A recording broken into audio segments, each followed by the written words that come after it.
Hi, everyone. This is Robin from Western Mass. It is May 2nd, 2021, and we are at our Sunday Morgellons Call of the Week.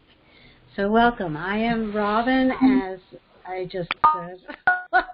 And I just want to tell you that I'm so grateful for this call and for Richard and his book.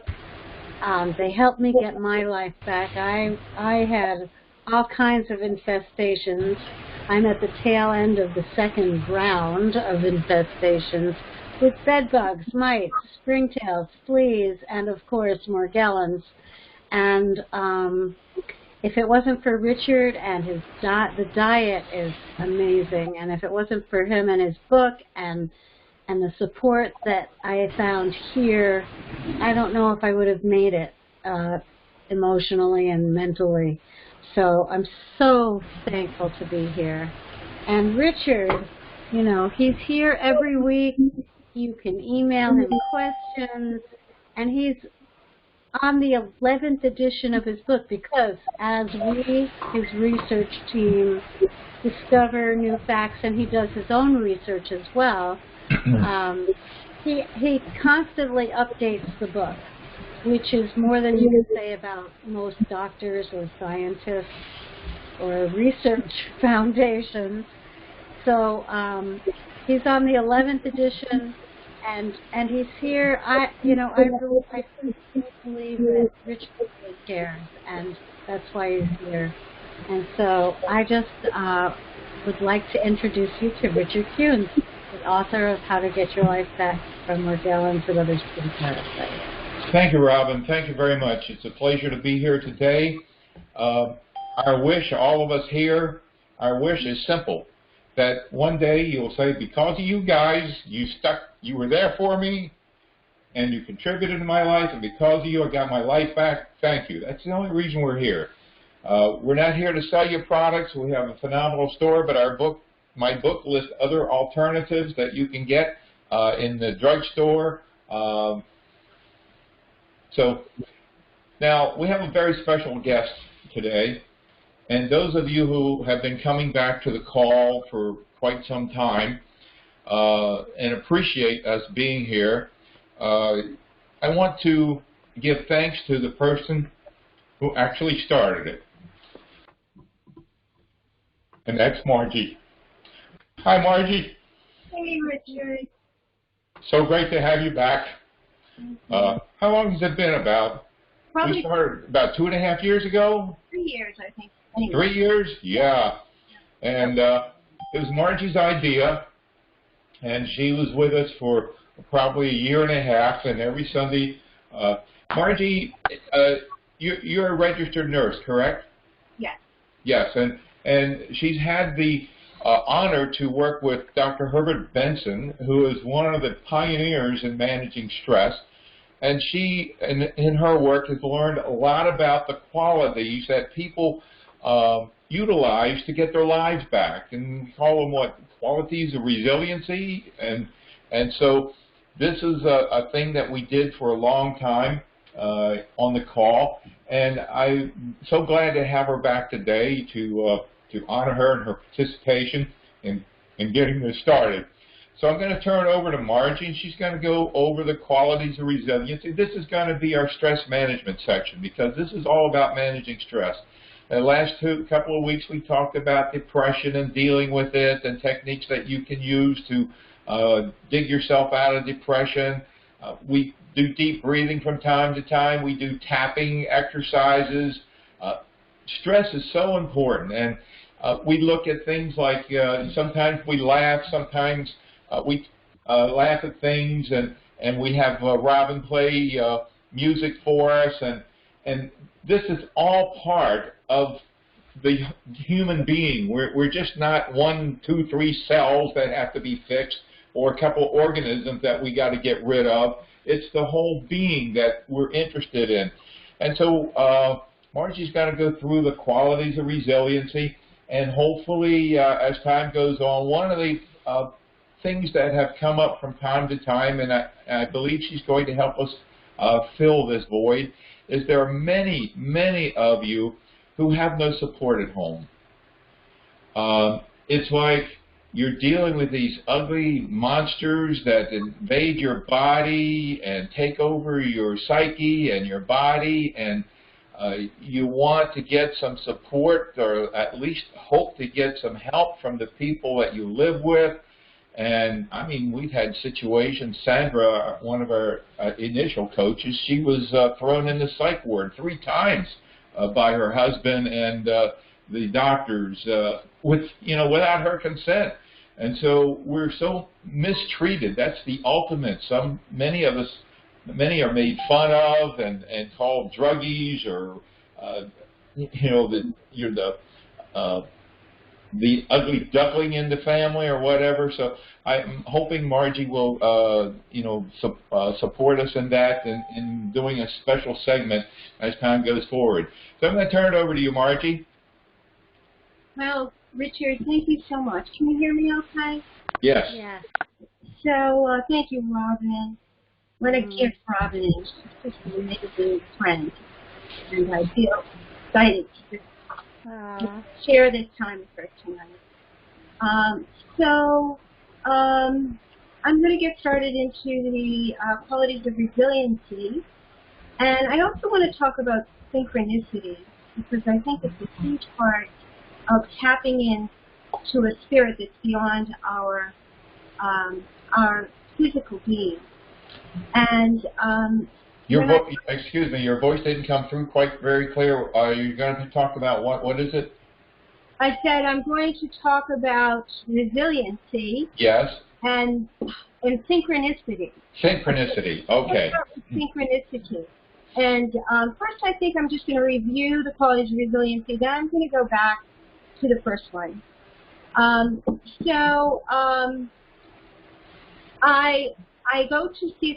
see a acupuncturist, and I went to see him this week, and I was thinking about the qualities of resiliency, and I went and I noticed in his yard, he lives in a property that's a 250-year-old home, it's an old farmhouse, and there's this tree. I just was mesmerized by this tree, and the whole tree, from the bottom all the way to the top, the whole core of the tree was completely rooted out.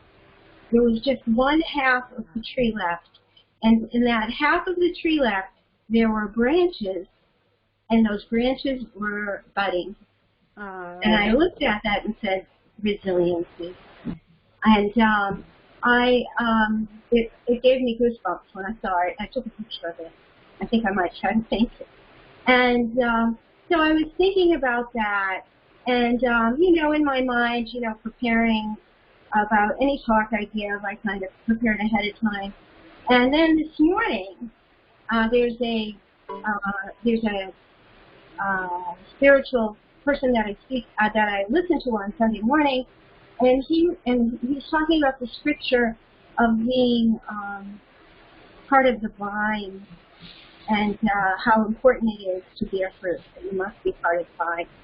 So when I looked through my qualities of resiliency, I put faith and spirituality first, because I totally believe that there is a spiritual component to healing, and that when we tap into that, we are able to access internal mechanisms that heal our body. And so that was interesting to me, that I saw that tree, and then I heard that talk about the vine being part of the vine, the spiritual vine, and how important it is to be part of that vine. And so the first quality is faith in daily spiritual practice. If you're fostering faith in daily spiritual practice, it just enhances your healing. There's lots of studies to show that immunity is affected by faith in spiritual practice, and this isn't religion. It's anything that takes you beyond your own ego. It's some greater power than your own ego. And there are many types of daily prayer and spiritual practice. with my work at the Mind Body Institute, the physiology of the relaxation response can be elicited through prayer. It can be elicited through anything that has cadence and has a rhythm. And you keep your mind on that rhythm can get you into the relaxation response. Walking through nature can get you through the relaxation response if you keep your mind present and keep your mind on your breathing.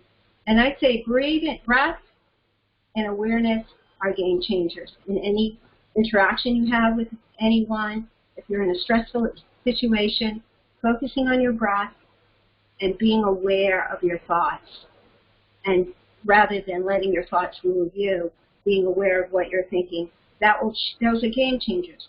As soon as you start to practice these things, practicing faith and practicing spirituality, and it's really the root of healing. So that's why I start with it.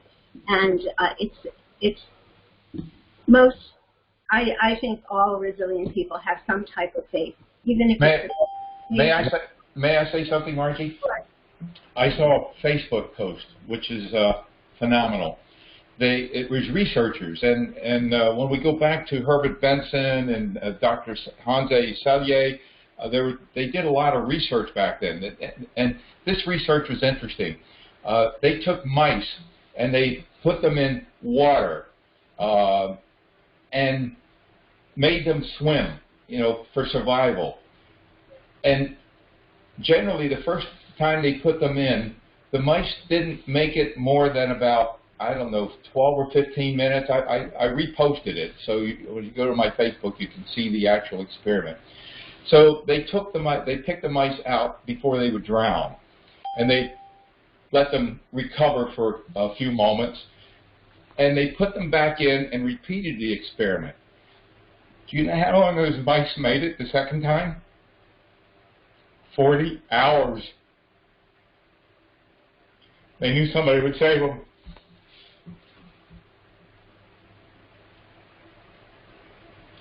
Yes, and that goes to another quality, Richard, of social support, knowing there's someone there for us. But I was listening to a song today, and it was all about someone watching over you, and just knowing that there is a presence beyond our physical experience that is watching over us, and that we can look into, and that it's an intrinsic part of our nature. It's inside of us. It's not something that we have to go out and look for. As a nurse once, I was visiting a home, and one of the people there had some kind of mental disability, and I took his heart rate, and he looked me in the eyes and said, "God lives in there." And it just struck me in that moment. I said, "Oh, he knows reality. He doesn't have this mental capacity. He knows reality. The reality." For some reason, your voice broke up, and I didn't hear what he said. We didn't hear that. God lives here. God was here. Okay. Yeah, God lives here inside of him, and that there is a reality beyond our physical perception, and somehow he understood that.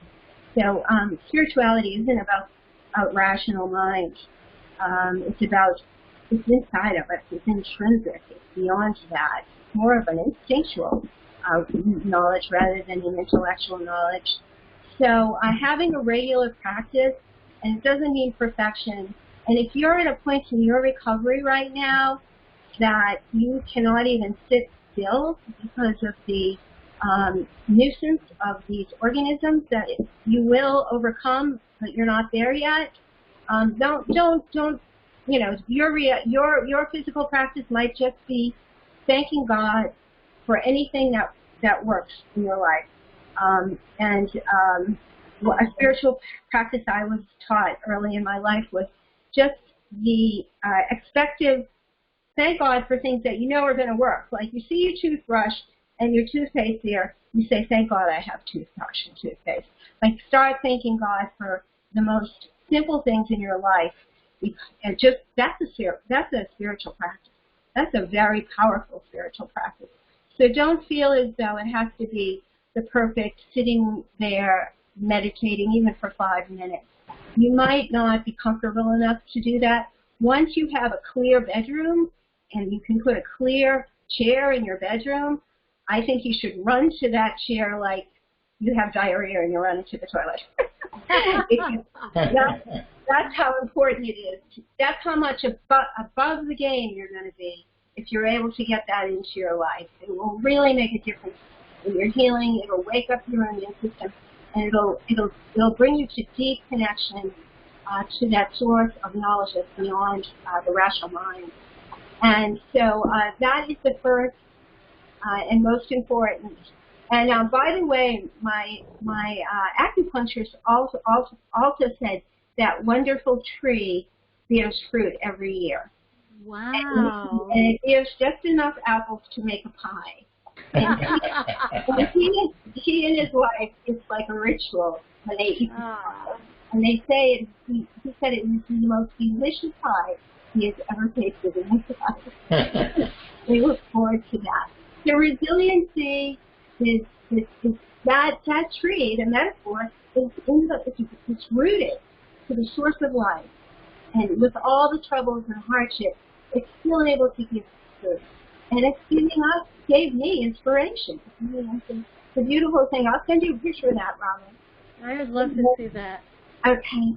And let's see. I'm going to go down the line here. I know we need time for sharing. So the second quality is altruism. And that just means doing something good for someone else. And actually doing something good for someone else and not getting found out about it, you get double points for that. But any small thing, and again in the beginning, if you were suffering, you may feel as though you don't have energy for anyone else. But you'd be surprised how just one tiny little act of kindness will help you feel better. And there's a saying I love, and that when you're working on someone else, God is working on you. It can't be helped. When you're blessing someone else, God will bless you. It's just the way that works. And so it's a very important part of, we've found that people who have resiliency think of others, and they think of others on a regular basis, and they take action on that, whether it be a prayer. Prayer is action. And the third is moral compass.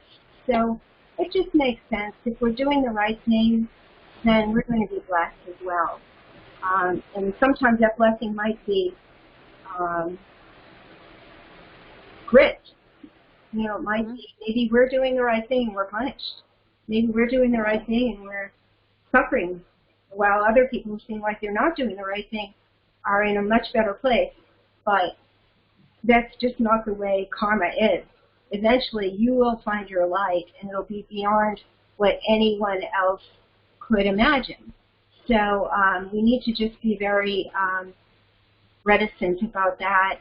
And and of course we go off, we make mistakes, and we don't always fulfill the best version of ourselves, but we just get back on again. But knowing that is a part of resiliency, we don't want to take the easier, softer way out. We want to just go through with all the conditions and the moral compass that we can, and trust that. And the moral compass is connected to the spiritual practice, because once we start quieting our mind, we have much more of a ability to connect to the truest part of our nature. And that gives us more, making decisions based on really gut feelings. It's probably the best thing you can do, even if it doesn't always make sense intellectually. And the next one is humor, which I know you folks use here a lot.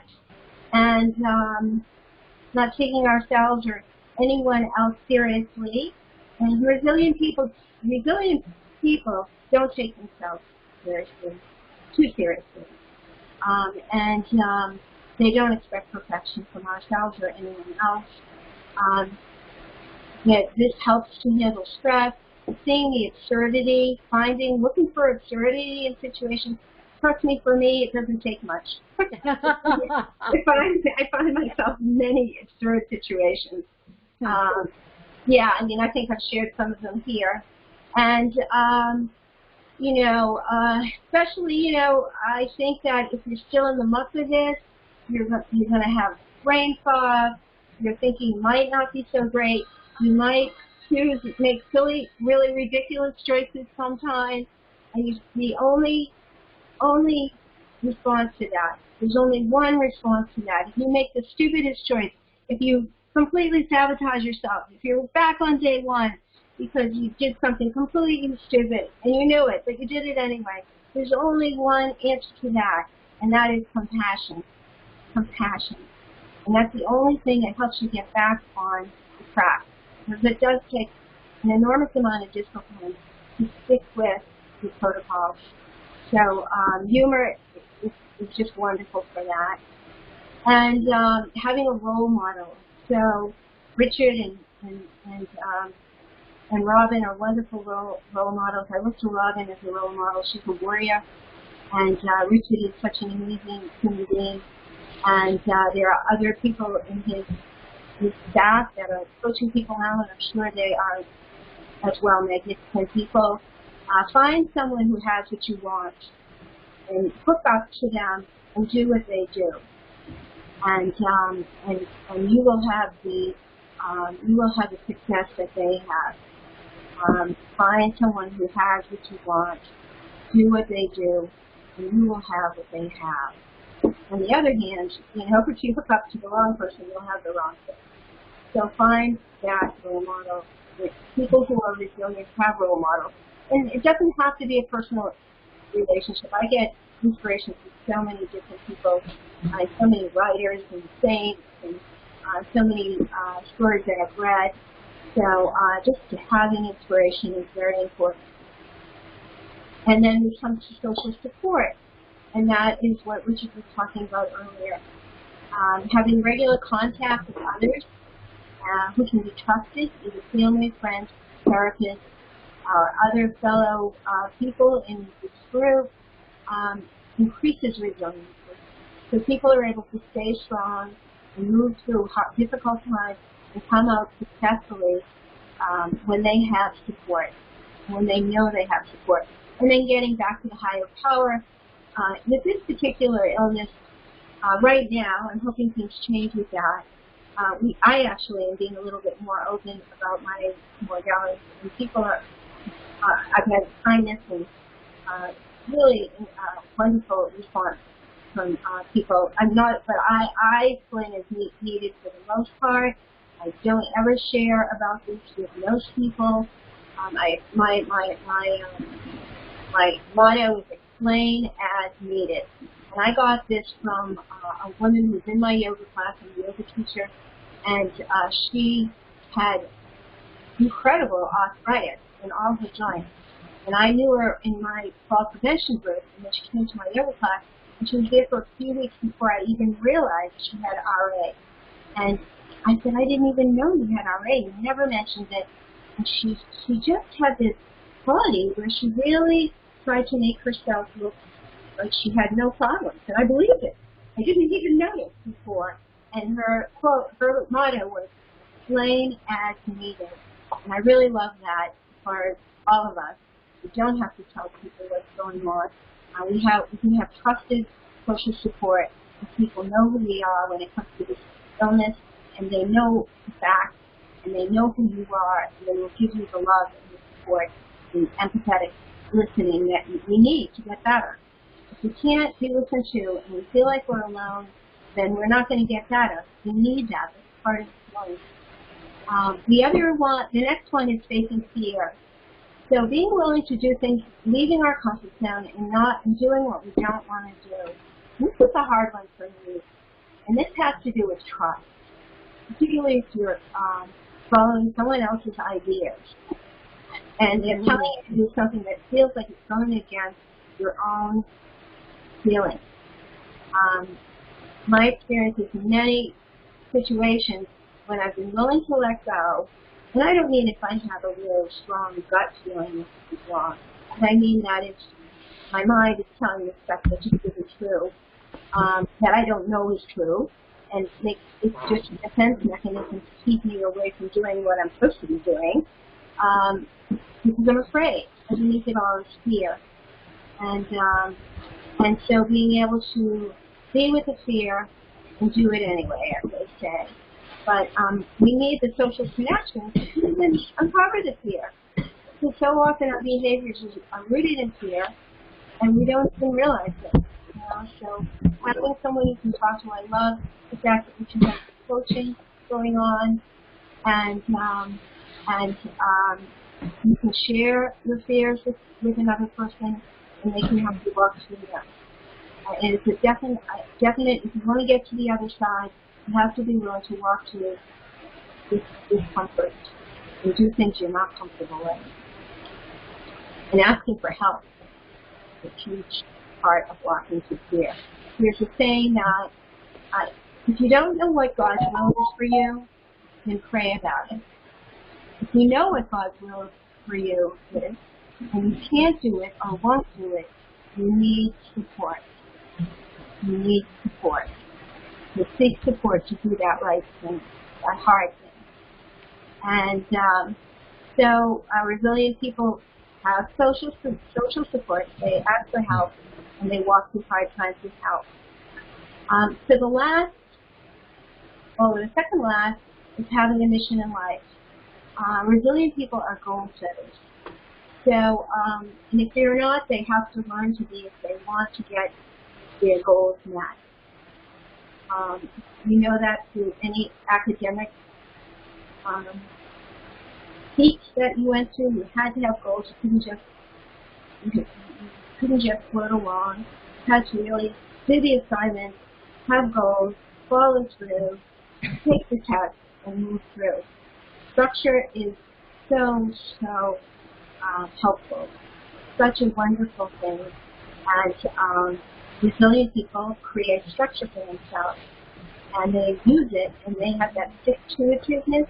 So with this illness and with the actions we need to take, sometimes we have to do things over and over and over again until we achieve success.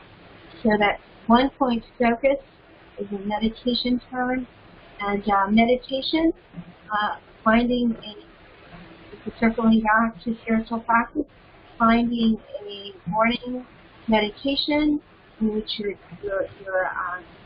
stimulating that focal point in your brain, and that's strengthening your attention in your brain, and it's helping you to be able to stick to things. So that's another goal of, or an attribute of meditation, eliciting the relaxation response. It actually helps, incredibly helpful for your brain. Let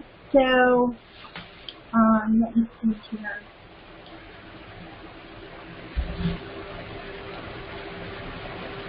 The last one we have here is having a mission in life. Oh, that's the one I just said. I apologize. Resilient people are goal setters. They understand what their primary goals and purpose are. So I'm going to talk a little bit about some tools for this. They understand the value of one-point focus and stick-to-itiveness. So I find, if you, like Richard had alluded to earlier, many of us are alone in this, unfortunately. Before we find Richard and before we find Robin and this group of other fellow travelers, we were very alone. And in our family, we might be alone in this. And one of the ways to help to reconnect with ourselves and reconnect with our higher self is through journaling. So that's a wonderful tool that you can do every day. You can write a letter to God every day, and then write a letter back to what you think God is saying to you. That's a way of connecting. That's a way of connecting without having and strengthening yourself. And there are people in the world that have thousands of social connections. They don't have this illness, but they're still not connected to themselves. They don't know what they need or want. They don't need to, really. But being able to connect with yourself in the morning, and if you can't sit still enough to meditate, maybe you can start by just writing. And start writing a letter to yourself. And then write a letter write a letter to God, and then write a letter to what you think God or your higher power has to say back to you. And you don't need anyone in order to do that. And it's amazing how you can walk out of that room and feel so different. Because you've connected to your source, and you've also affirmed that your source is inside of you. You don't have to go to your family members. You don't have to have their approval. We need to nurture our own source and get our own approval. But we do need friends. So this is a place to start to get people we can trust. So the last quality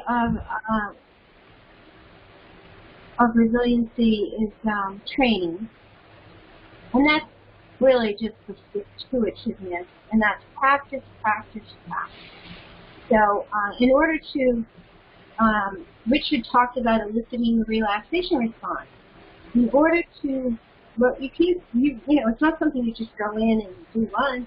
You really need to practice it over and over and over and over. And you're training your central nervous system to relax. You're training your hormones to elicit hormones that help to relax your body. When you are using any of these, practicing any of these disciplines of resiliency, you need to do it over and over and over again. And that's how change happens. It's not on this list, but I'm a big advocate for it. I advocate physical exercise and intellectual exercise. It helps to develop psychological resilience. My latest, I'm a swimmer, and I think it's really saved me. I think it's really, I have had no lesions, pretty much. I have this illness, there's no doubt in my mind, but I haven't had lesions.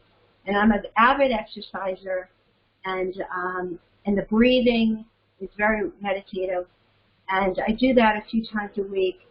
And I also walk in nature. I use lots of bug spray. I also meditate, and I'm a yoga teacher. And all those things help me with my recovery and keep me feeling better. There is also just one last thing. Oh, intellectual exercise. Yeah, with the fog brain, it's difficult, but again, you have to keep trying. So anything you can do to help stimulate your brain. I have my new exercise that I'm loving is rebounding. I got a rebounder, and that's a wonderful way to, Richard, you can comment on this. I don't know if you know about it, but it helps to stimulate the lymphatics and release waste products in the body. It's just a little tiny trampoline. You don't have to do any strenuous. You can just stand on it and just bounce on it. It's an amazing tool for your... Yes, I agree. It's my favorite form of exercise. Lyme disease wiped out my joints many years ago, so jogging I can't do very much at all. I got my life back 99.7% from Lyme disease, but the joints haven't come back yet.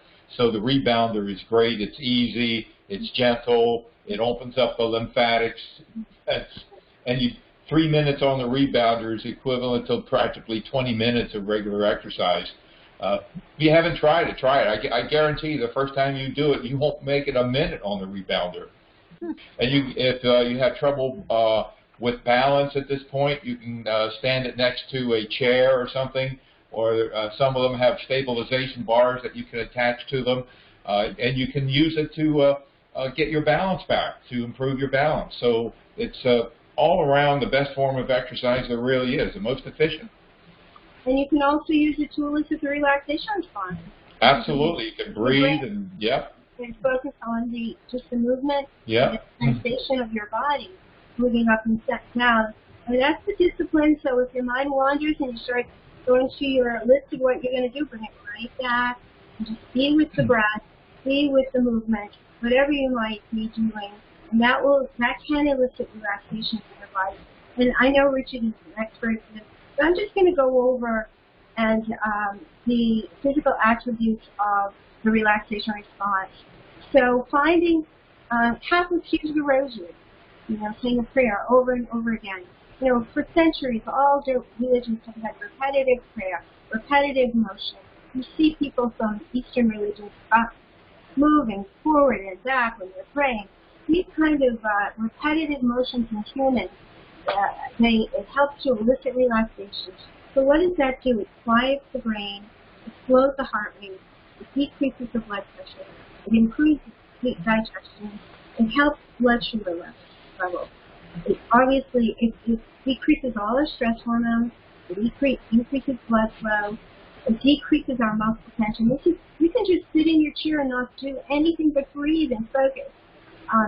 Meditation is very powerful. It helps with sleep, concentration, fatigue, reduces anger and frustration, and that is such a easy place for people.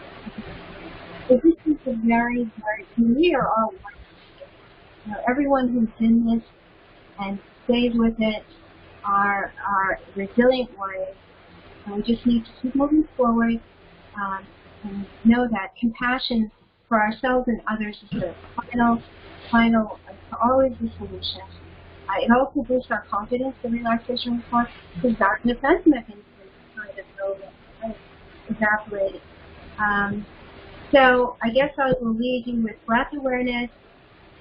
Breath and awareness are game changers. Bring breath and awareness into your life every day.